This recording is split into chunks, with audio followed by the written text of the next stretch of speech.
Madam Witness, yung 32 years nyo po na sinabi sa banking industry, yun po ba lahat ay sa land bank lamang? Opo. Okay. And then, sabi nyo po, unusual.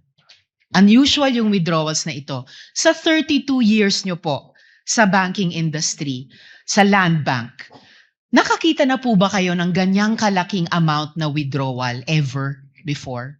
First time po. First time. Okay. Sabi nyo nga kanina, unusual yung amount. First time, may ganyang amount na 125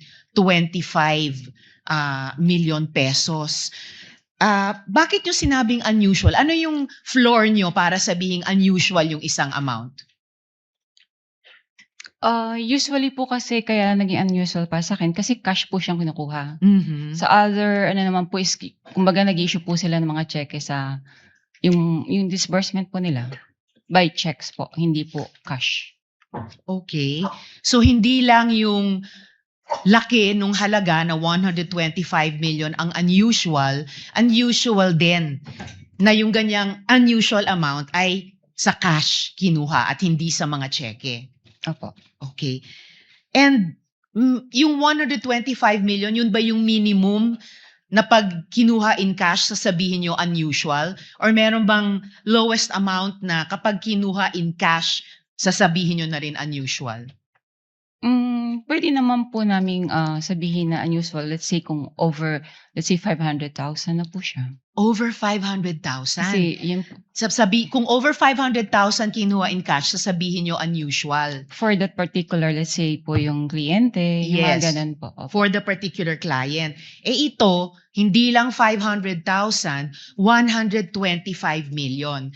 So, 250 times mas unusual sa minimum amount na sasabihin yung unusual kung kinuha in cash. Depende po rin sa yung kliyente po. Depende sa kliyente. Mm. But kung sino mang kliyente aside, nasabi niyong unusual dahil 125 million na para po sa akin is 250 times yung 500,000 at hindi po in check, kundi in cash po kinuha.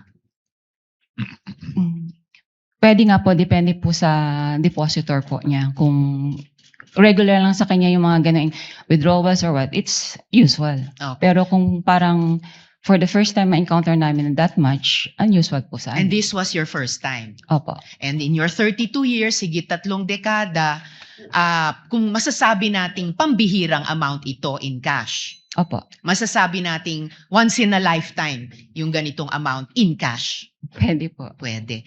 Alright. Salamat, Mr. Presiding Officer. Thank you.